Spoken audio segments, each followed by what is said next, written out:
السلام عليكم ورحمة الله وبركاته. اللهم صل وسلم وبارك على سيدنا محمد وعلى آله وصحبه أجمعين. عاملين إيه؟ يا رب تكونوا بخير. النهاردة إن شاء الله نعمل مع بعض خبز الطاسة، أو هنعمل العيش البيتي على البوتاجاز من غير فرن ومن غير أي مجهود ولا تعب.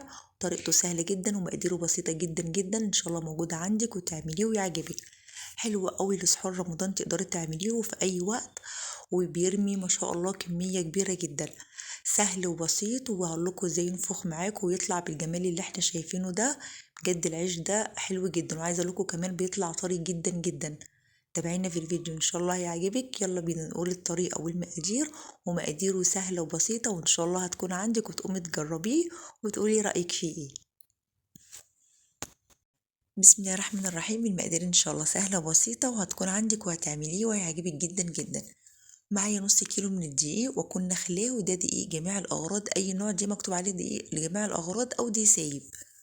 بعد كده حطيت رشه من الملح ذره كده ما بين صوابع ايديا، ومعلقه كبيره من السكر، سكر حبيبات عادي جدا مش بودره ولا اي حاجه.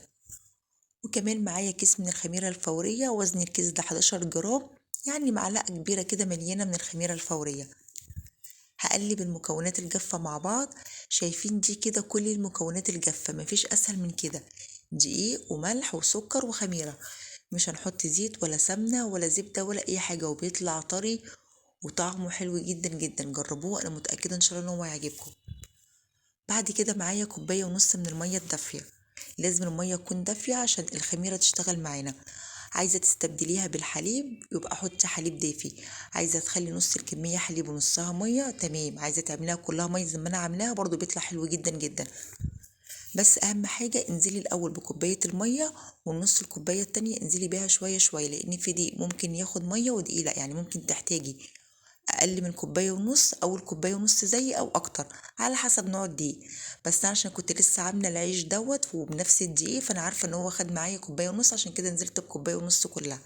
لكن انتي انزلي بالميه شويه شويه لحد ما تلم معاكي كده العجينه بالشكل ده. العجينه ما بتكونش جامده قوي، وانا عايزاها طريه بس في نفس الوقت مش بتلزق في الايد. هبتدي بقى ان انا كده اعجنها على الرخامه شويه حلوين لمده 10 دقايق، لحد ما تلاقوا العجينه كده نعمت معاكم. الاول هتلاقوا كده فيها تعرجات مع العجن، هتلاقوا نعمت معاكم وهوريها لكم دلوقتي. عندك عجان ممكن تحطيها في العجان. شايفين ما شاء الله العجينه ملبن طريه، وفي نفس الوقت مش بتلزق وملمسها ناعم جدا. بكورها وبحطها في الطبق، وبغطيها كده بكيس تلاجة فتحاه وعليه فوطه، بسيبه في مكان دافي لحد ما يخمر. طبعا على حسب الجو عندك، اول ما تلاقي الضعف حجمها يبقى هي كده خمر. ودي كده بعد ما خبرت معايا العجينه، شايفين ما شاء الله خمرت حلوه جدا جدا. عايزه اقول لكم ان الجو دلوقتي حر، فما خدتش معايا نص ساعه. بخرج بقى كده منها الهوا، وبكون محضره معايا صينيه وعليها رشه من الدقيق، وابتدي ان انا اكور كده العيش بتاعي. انا هعمله 15 رغيف. عايزه تعملي اكبر اصغر ده براحتك، بس يعني الرغيف كده كان حجمه حلو جدا، وعشان لما تيجي تسويه في الطاسه ينفخ معاكي كده وتقدري انتي تتحكمي فيه. باخد كده قطعة من العجينة وابتدي ان انا الفها كده زي البقجة، وبكورها كويس جدا، عارفين زي ما بنعمل كده العيش الكايزر. خلصت كل الكمية وبغطيها بقى بفوطة وبسيبها كده 10 دقايق ترتاح. بعد ما ريحت بقى الكور كده لمدة 10 دقايق، باخد رشة من الدقيق بحطها على الرخامة، وابتدي ان انا اخد اول كورة كورتها وابتدي ان انا افردها. ما بحطش من على الوش دقيق ولا اي حاجة، بس لو لقيتيها كده بتلزق معاكي خفيف، حطي رشة خفيفة جدا من الدقيق من فوق. وابتدي ان انا كده افردها طول وعرض عشان الرغيف يطلع معاكي مدور. والسمك بتاعه ما بيكونش تخين قوي ما بيكونش رفيع قوي، يعني بيكون وسط. وعايزه اقولك وانت بتضغطي كده ما تضغطيش جامد عشان الرغيف يقب معاكي وهو في الطاسه. شايفين السمك بتاعه قد ايه؟ لو عملتي الرغيف تخين مش هيقب معاكي ومش هيكون حلو، فلازم تعملي كده رفيع شويه علشان الرغيف يقب معاكي. هعمل معاكي واحد تاني. اهم حاجه كده بتدوريه يمين وشمال عشان الرغيف يطلع معاكي مدور. عيش سهل جدا جدا مش مكلف، وما شاء الله بيطلع كمية حلوة قوي، يعني 15 رغيف من نص كيلو دقيق حلو قوي في السحور. وهوريكم دلوقتي طريقة التسوية. بعد ما خلصت بقى كده كل الكمية، حطيته كده على ملاية نضيفة، طبعا بكون فرشة الأول الملاية. بعد كده برص عليها العيش وبغطيه بفوطة نضيفة، واسيبه ربع ساعة تاني لحد ما يخمر. بعد ما خمر معايا كده العيش، جبت طاسة حطيتها على النار. النار الأول بتكون عالية تسخن كويس جدا، بعد كده بخلي النار وسط وبحط الرغيف. بعد 13 ثانية بالظبط يعني عشان يتشمع. بعد كده بقلبه الناحية التانية وبعد تاني 13 ثانية. بعد كده هبتدي ان انا اقلبه. هتحسوا بقى ان هو ابتدى ينفخ معانا، بنضغط كده على الرغيف ضغطة خفيفة عشان يبتدي ان هو ينفخ معانا. وبرده هنقلبه تاني، يعني كل شوية نبتدي نقلبه، ما نسيبوش على جنب واحد ونقول علشان ينفخ، لا، هتلاقيه احمر معاكي وما نفخش. وهتلاقي اللبابة من تحت كده مش متساوية، يعني من فوق تخين ومن تحت رفيع، مش هيكون مظبوط.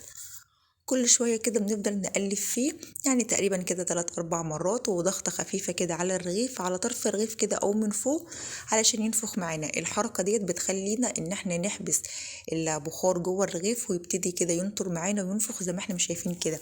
ما شاء الله العيش حلو جدا جدا. عايزه اقول لكم لو انتوا اول مره تجربوه او تعملوا عيش في البيت، اعملوا ربع كيلو من الدقيق، نصصوا كل المقادير. بس عايزه اقول لكم الطريقه ممتازه والمقادير ان شاء الله ناجحه معاكم. بيطلع بقى بكون مجهزه فوطه نضيفه وبحطه وبغطيه بفوطه. وكمان عايزه اقول لكم العيش اللي على الطاسه بيكون طري جدا جدا جدا. والناس بقى اللي عندها مشاكل في الفرن وما بتعرفش تظبطه في الفرن، اعملوه على الطاسه زي ما احنا مش شايفين. انا عملت رغيفتين قدامكم عشان تشوفوا النتيجه.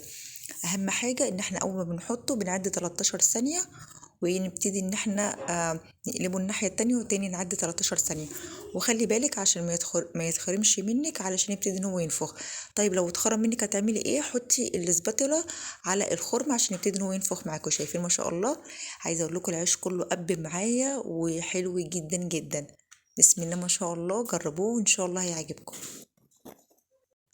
وده كده العيش، بسم الله ما شاء الله، خلصت كل الكمية. شايفين العيش عامل ازاي؟ بجد شكله يفتح النفس وريحته حلوة جدا جدا كده. وانت بتسوي العيش في البيت، العيش كله قابب.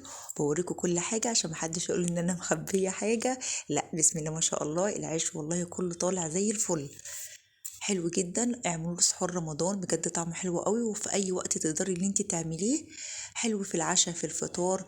انا عملت بقى عملت سندوتشات بقى كده، طعميه وخس وطماطم. عايزه لكم الطعميه، هسيب لكم اللينك بتاعها في صندوق الوصف لو حابين انتوا تشوفوه.